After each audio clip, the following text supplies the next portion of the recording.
Saudações a todos, eu sou Felipe Gomide e hoje nesse encontro aqui a gente vai falar sobre as incríveis relações da música árabe, da música oriental com a música brasileira, com a música nordestina, com a música de várias das nossas manifestações culturais e instrumentos. Esse vídeo integra aí uma aula bônus do curso que a gente fez Arabeca Oriental, um curso online para músicos que quiserem se aproximar da música oriental, do sistema oriental árabe especificamente. Bom, então vamos começar, né? A gente já sabe que o Brasil tem essa riqueza, né? Esse patrimônio de ser um caldeirão com a contribuição de tantas culturas, né? Principalmente, né, a gente sabe da cultura portuguesa, especialmente medieval, né? Porque a cultura, os portugueses no início da colonização trazem muito desses aspectos da cultura portuguesa medieval, que até em próprio Portugal acabaram muitas vezes desaparecendo manifestações e continuaram vivas e ricas no Brasil, né? A importância e influência total da cultura africana, né? De tantas etnias que vieram para o Brasil e trouxeram tanta riqueza, tantas contribuições para a nossa cultura, né? A cultura indígena, né, que a gente não precisa nem falar, né? O Brasil que já era um país totalmente povoado, né? E a gente tem essas influências indígenas tão fortes, né? No banho que a gente toma todos os dias, na nossa alimentação, no remedinho natural que a gente usa, na mandioca que a gente come, no próprio, né, modo de falar do português do Brasil, tão diferente de Portugal, né, com todas essas influências. Bom, e essas três grandes matrizes aí culturais que todo mundo já sempre ouviu falar e conhece muito bem, mas a gente muitas vezes nem imagina as contribuições do mundo oriental árabe e também de povos como ciganos, judeus, entre outros, que trouxeram para a nossa cultura, né? E a ideia hoje é a gente falar bem dessa contribuição oriental. E bom, essa contribuição cultural oriental, né, no Brasil, ela se dá de muitas maneiras, né, minha gente? Não, a gente pensa muitas vezes na contribuição cultural como um imigrante que vai para um país, deixa uma cultura, né, e a gente fala, poxa, mas no Brasil a gente não teve aí uma mega onda de migração árabe, a não ser, né, aí no século XX, né? Então, como assim essa relação? Bom, então o primeiro fato histórico que a gente precisa analisar é a conquista árabe da Península Ibérica, né? A gente sabe que no ano 711, né, minha gente, muitos grupos ali do norte da África, né, da etnia berber, que eram muçulmanos, né, eles atravessam ali o Estreito de Gibraltar e conquistam, né, a região que hoje a gente chama de Portugal e Espanha, né, foram liderados pelo Tariq, né, e realmente os mouros, eles já atravessam ali com o sentido de conquistar e realmente conseguem, ocupam, né, e vão ficar em Portugal até 1249, então são praticamente aí 500 anos só em Portugal, e na Espanha vão ficar ainda mais, até 1492. Então imagina, são quase 800 anos, né, de ocupação, de permanência na Península Ibérica. Então se a gente fosse para Madrid, Lisboa, essas cidades no ano 1000, ia estar grande parte da população, quase todos falando árabe, ia ter mesquitas nas ruas. Imagina isso, né? Bom, e nessa época, né, o universo islâmico em geral estava muito pujante, né? A gente recorda que ali o islamismo, essa religião, começa no ano 622 ali com o profeta Muhammad, né, Maomé, ali na região da Arábia Saudita, né, que ele vai integrando todos aqueles povos que tinham crenças diferentes na crença em um único Deus, um Deus único, e isso gera uma grande força política também, que faz com que esse movimento se expanda, né, para todo o norte da África ali, para a região ali onde é a Síria, onde era a Pérsia, né, e realmente vai alcançar até a Europa, né, no ano 711, e os mouros, né, eram na verdade essa mistura de povos, né, com a língua árabe já sendo muito disseminada, a religião islâmica, portanto um predomínio cultural árabe, mas muito mesclado com os berberes, né? Os berberes são os povos ali que vivem no norte da África, na região do Marrocos. E os mouros, quando vão para a Europa, levam, assim, muito desenvolvimento, muita riqueza, muita tecnologia. E foi realmente aí um momento de trocas culturais que definiram aí os caminhos da humanidade.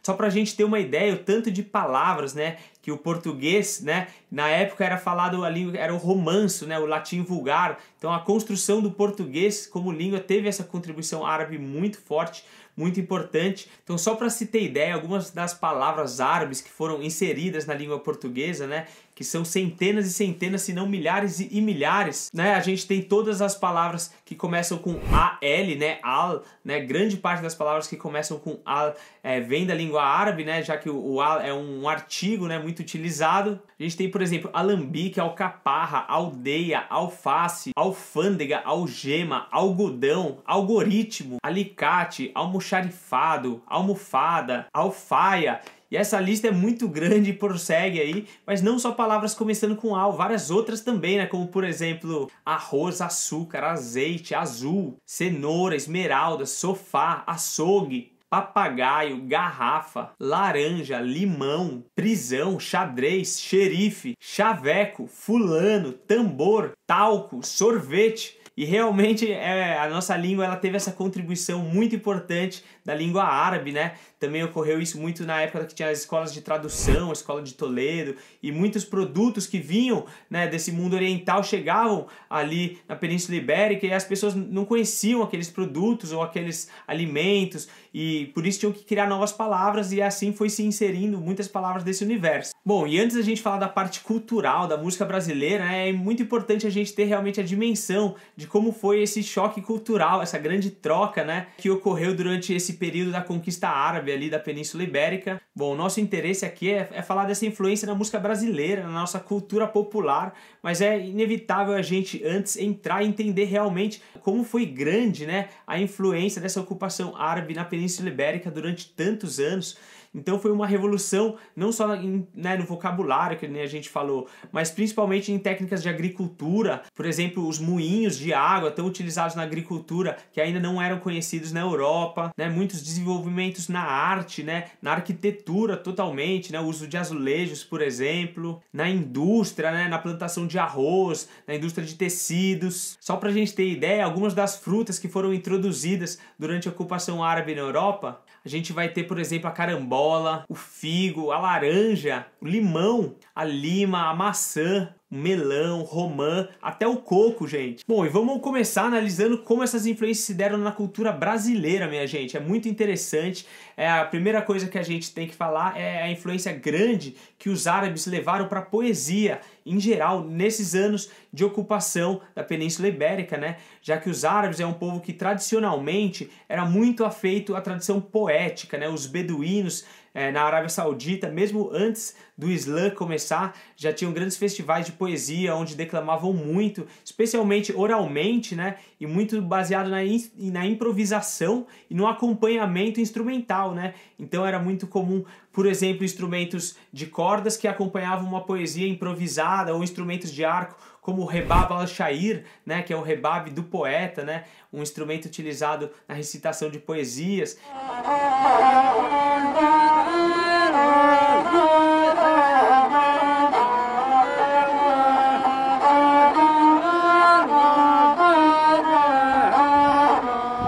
É interessante porque na Europa, né, as poesias dessa época elas já tinham versos e estrofes, mas não utilizavam a rima. Já os árabes não tinham, por exemplo, a divisão de estrófica, né, mas utilizavam a rima. E realmente a rima foi uma revolução, né, na poética europeia, né, tem muito escrito sobre isso já.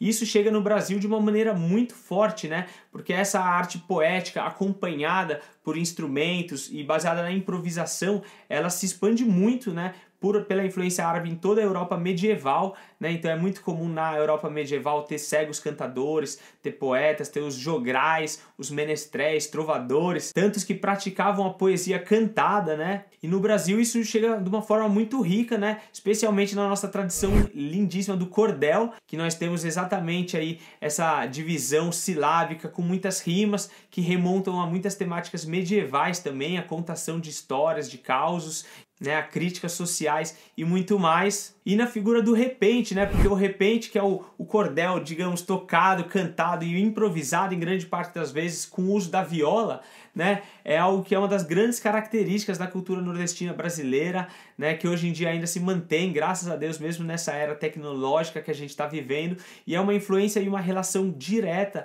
com essa poesia instrumental e improvisada que surge no universo árabe, né, e que a gente tem muito viva ainda hoje no Brasil, assim como a gente vai ter em todas as regiões do sul da Espanha ou no norte da África muçulmana também. Danilo, muito obrigado que chegou neste ambiente. viajando o mundo inteiro, tranquilo e bem competente, recebendo elogio do cantador de repente. Bom, como a gente falou em repente, não tem como falar em repente no Brasil sem falar da viola, né? Da viola sertaneja, da nossa viola caipira, das nossas diferentes violas que são utilizadas, né, para o acompanhamento poético, né? E a gente sabe que todas as violas que a gente tem são influências diretas do alaúde, né? Alaúde, que é esse instrumento que em árabe é muitas vezes chamado de ud, né? Que quer dizer a madeira, né? Que é um dos instrumentos mais ancestrais aí, que surge já há centenas e centenas de anos, né, derivados do instrumento persa chamado barbat, mas que são utilizados formas de luta assim, desses instrumentos já há 5.000 anos, né? Temos registros aí 3.000 anos antes de Cristo na região da Mesopotâmia, o uso de lutes, assim, dessa tradição de instrumentos.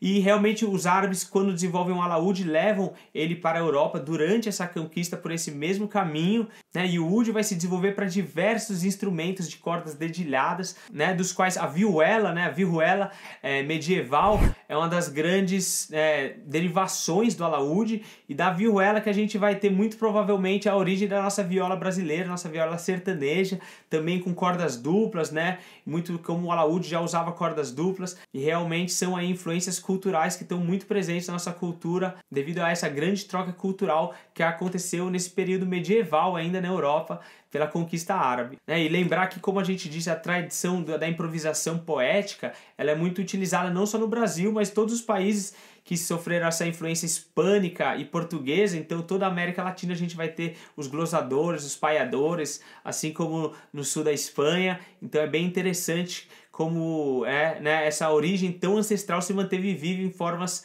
modernas, né, de improvisação, canto acompanhado de instrumentos. Bom, além da viola nordestina, né, como a gente sabe, um instrumento que é muito utilizado no Brasil ainda e que tem uma influência também nesse mundo oriental é a nossa rabeca, né, minha gente? A rabequinha maravilhosa que a gente tem aqui, o canal do Curso Livre de Rabeca, e que realmente os instrumentos de arco, eles não eram conhecidos, né? Não eram difundidos na Europa, né? Até que os árabes levam realmente durante a conquista, né? A gente imagina que talvez pelo ano 900, ano 1000, porque os primeiros registros de instrumentos de arco vêm da Pérsia, né? Do século IX ainda, pelo Quemante. E como os árabes se miscigenaram muito com os persas na época dos primeiros anos do islamismo, né, esses instrumentos de arco vão nascer no mundo árabe com o nome de rebab, tantas outras variedades como a rebab também, do norte da África ali. E esses instrumentos, quando são introduzidos, né, na Europa, vão dar origem, né, se mesclando com outros tipos de violas dedilhadas que também já existiam na Europa, vão dando origem a toda a família dos instrumentos que a gente conhece, como o violino, o cello, né? Na época tiveram um longo caminho até chegar, né, com instrumentos como o rabé, o rebec, né, o rabel, né? E realmente quando os portugueses, nos primeiros anos da colonização, vêm para o Brasil, né, também pela figura dos jesuítas, trazem esses instrumentos, né, que eram os protótipos da nossa rabequinha, né, que vão nas cortes e na Europa principalmente se desenvolver para o violino, mas aqui no Brasil se mantém assim com esse formato praticamente medieval, com uma grande influência oriental na forma da rabeca, né, até pelo nome, na etimologia da rabeca, que vem direto do rabé, do rebec, do rebab, né.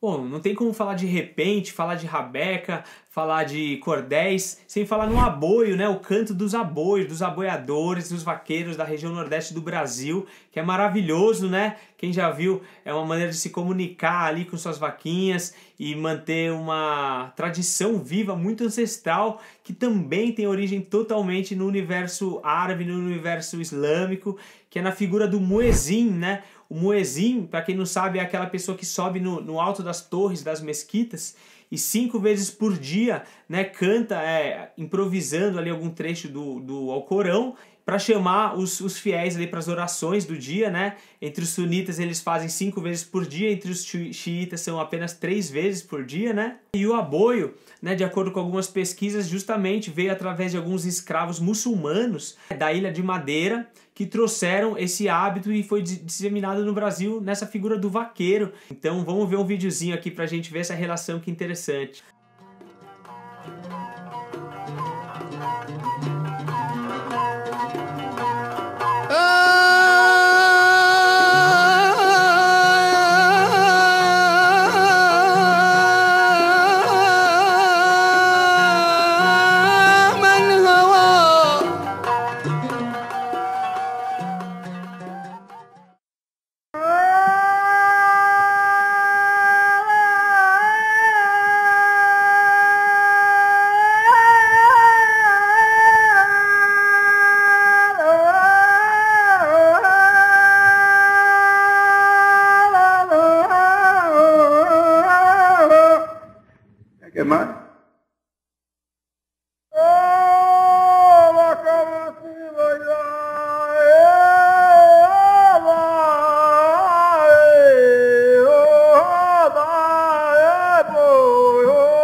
Bom, essa questão, né, de ondas de escravos muçulmanos no Brasil é muito interessante, né? É muito conhecida aqui os povos malês, né? A revolta dos malês, né? Que foram escravos, foram vendidos para o Brasil, que eram muçulmanos e que falavam árabe, escreviam e eram muito cultos, né? Existe na historiografia já bastante coisa falando sobre isso, que organizaram uma das grandes revoltas, né, no Brasil contra toda a opressão e foram totalmente arquitetadas, né, pelos idealistas muçulmanos, né? Eles falavam árabe, utilizavam grandes partes, né, muitas roupas que hoje a gente sabe que são comuns na cultura baiana, vem também dessa influência, né? Por exemplo, os abadás e etc. E quantas contribuições os malês não trouxeram pra gente que a gente nem imagina, né? Por exemplo, os malês tinham muitos costumes de patuás, né? Pequenas orações que eles escreviam, amarravam e costuravam, que eram muito populares em diversas pessoas do Brasil na época. E existem também muitas teses que dizem que os malês da Bahia, após a revolta, né, eles migraram para o Rio de Janeiro e teriam tido também uma contribuição grande cultural, talvez até no desenvolvimento do próprio samba, né? Bom, tantos instrumentos que a gente tem falado, né, que tem essa origem oriental, e um dos instrumentos que a gente, poxa, geralmente pensa que é um instrumento brasileiro, que só tem aqui, é a nossa zabumba, né, minha gente? E é tão interessante quando a gente vê que instrumentos idênticos são um dos mais populares de todo o norte da África, do Egito, da Síria, do Líbano, da Turquia, né, com nomes diferentes como Davu, ou Tabl Baladi, ou Tepan, né, que seriam as ancestrais da nossa zabumba, né, minha gente? São instrumentos que você vai fazer o grave com a mão direita aqui em cima e o agudo com o bacalhau com uma baquetinha menor na mão esquerda, e é um instrumento realmente muito utilizado, muito comum, que a gente nem imagina que a gente tem essa relação tão próxima, né, com a nossa zabumba, inclusive ritmos, né, muitos ritmos que, por exemplo, a gente não encontra em Portugal, por exemplo, o próprio baião, essa célula, né, utilizada no coco, no baião, no chachado, em tantos dos nossos ritmos, ela não é tão utilizada em Portugal, que tem um ritmo mais quadrado, né, muitas vezes, ou, por exemplo, o nosso rastapé, a gente sabe que é muito próximo, né, de ritmos portugueses, né? Tem a gente manifestações em Portugal com as bandeirinhas, né, no mês de junho, fica cheio de bandeirinhas na rua, o pessoal canta músicas para São João, pula fogueiras. Agora a gente não tem, por exemplo, que são células rítmicas muito presentes, né, em toda a música oriental, né? Você pega, por exemplo, o mafuf, né, e tantos outros ritmos que utilizam essa célula. Então, vamos dar uma conferidinha aqui, tanto nesse ritmo, né, quanto numa levada aí do Davu, que é essa zabumba oriental.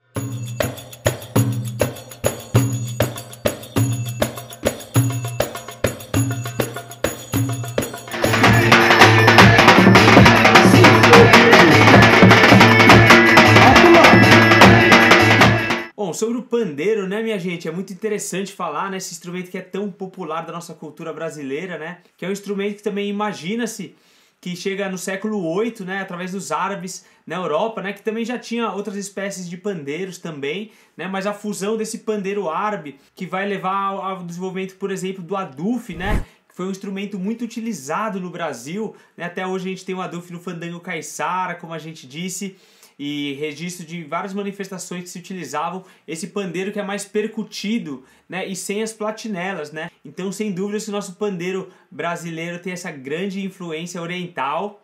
E muito legal falar também do pandeirão, né, do Bumba Meu Boi, do Maranhão, né? Todo mundo que conhece essa manifestação maravilhosa conhece os pandeirões, que são protótipos iguaizinhos do bendir, né? Que são os tambores orientais aqui, né? Tem, por exemplo, esse é o protótipo iraniano do persa, que tem essas platinelas, mas tradicionalmente a família dos tambores, né, chamada de frame drums, né, ou tambores de moldura, assim, elas não têm essas platinelas e são igualzinhas ao nosso pandeirão do Bumba Meu Boi, né, tocadas também aqui na forma vertical, certo?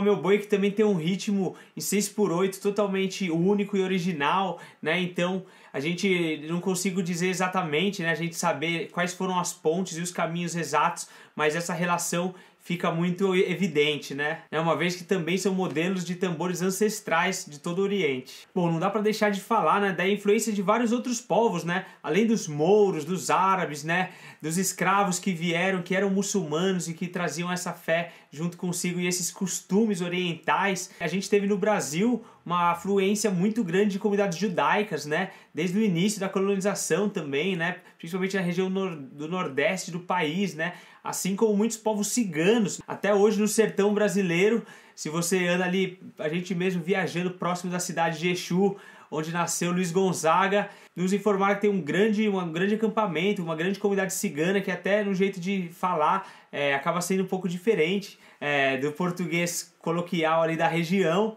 E interessante que realmente essa influência cigana, ela muitas vezes é invisibilizada, né?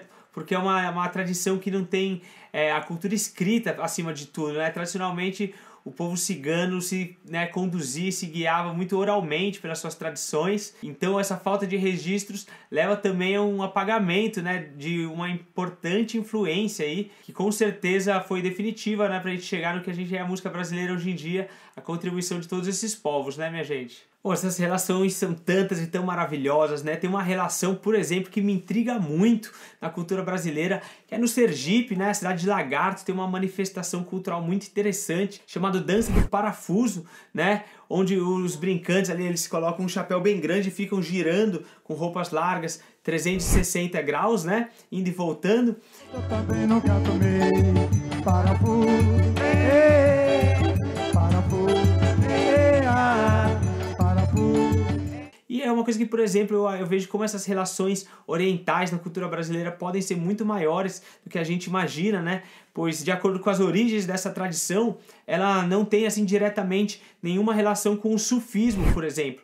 Agora, quem conhece a figura dos derviches, dos sufismos, que são aqueles monges que ficam girando com chapéus grandes por horas até atingirem o êxtase e o transe, né, através, né, da dança, é muito interessante a gente ver essa grande semelhança e imaginar que não tem absolutamente nenhuma relação, que seja uma grande coincidência, né? Pode ser que sim, mas isso indica que talvez a cultura brasileira tenha muito mais influências aí de diversas partes do mundo que a gente nem imagina, né, e que é muito difícil, às vezes, o caráter oral da nossa cultura popular, a gente ter registros de muitas coisas que acabam se perdendo.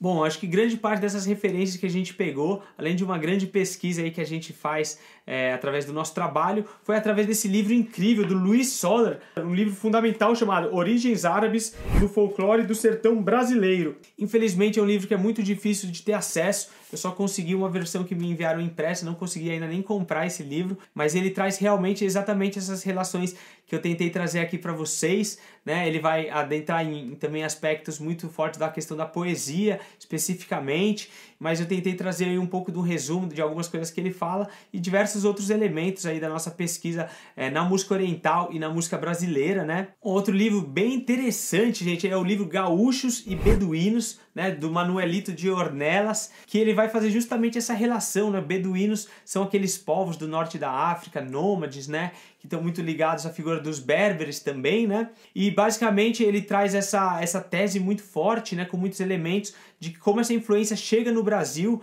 na figura dos maragatos, né? Os maragatos, de como eles teriam influenciado os gaúchos em todos aqueles trajes, né? As polainas, aquelas grandes calças e o modo de se portar e se vestir e lidando com também o pastoreio ali, com o gado também. Então é uma pesquisa muito interessante que traz também essa pesquisa de como até os gaúchos podem ter sido muito influenciados por essa cultura oriental, muitas vezes coisas que a gente nem vai imaginar, né? Bom, sobre o levante dos malês, né, foi em 1835, eu vou recomendar esse livro aqui, A Rebelião Escrava no Brasil, que vai falar um pouco desses escravos muçulmanos e de como essa influência foi muito importante na história da nossa cultura brasileira. Por exemplo, como eu disse, né, essa relação dos malês com o samba é algo que ainda não vi nenhuma pesquisa realmente contundente falando isso, mas, por exemplo, já se imagina, já se citaram, por exemplo, a influência, por exemplo, do derbak, né, o instrumento oriental que é tocado aqui no colo com o nosso repique de mão, o tantã utilizado no samba, né? E mesmo os acentos agudos, né, do derbak,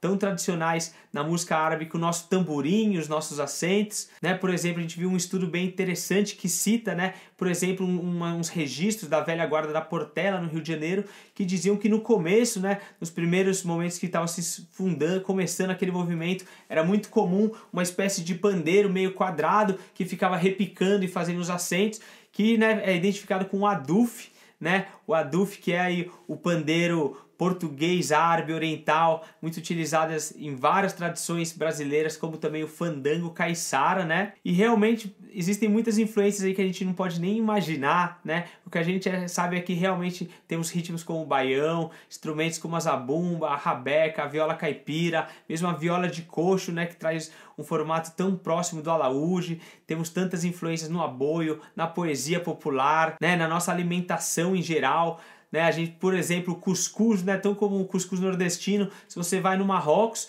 e você fala, oh, o cuscuz, o pessoal vai te dar um cuscuz igualzinho o nosso, né, feito amarelinho, da mesma maneira, né? Talvez em vez da sêmola do milho usam muito a sêmola do trigo, mas é por exemplo, um alimento nosso muito comum do Nordeste, que realmente vem dessa influência oriental, né? Assim como, por exemplo, o nosso apreço pelo coentro e tantos outros temperos. Então, poxa, espero que aí essa geral aí tenha trazido algumas contribuições. É realmente muito interessante, muito importante, né, a gente pesquisar e entender melhor esses hibridismos culturais, né, que fazem parte da cultura brasileira e da cultura mundial, né? Afinal de contas, tantos séculos e tantos milênios passaram, né, para que se desenvolvessem ritmos, instrumentos e manifestações que a gente hoje vive, brinca elas com muita alegria e aprendendo sempre, né, com uma expressão da nossa originalidade, da nossa individualidade, da nossa cultura brasileira tão rica e tão vasta, né? Quem se interessar, né, e quiser conhecer mais sobre ritmos, sobre especificamente músicos, né, rabequeiros ou não,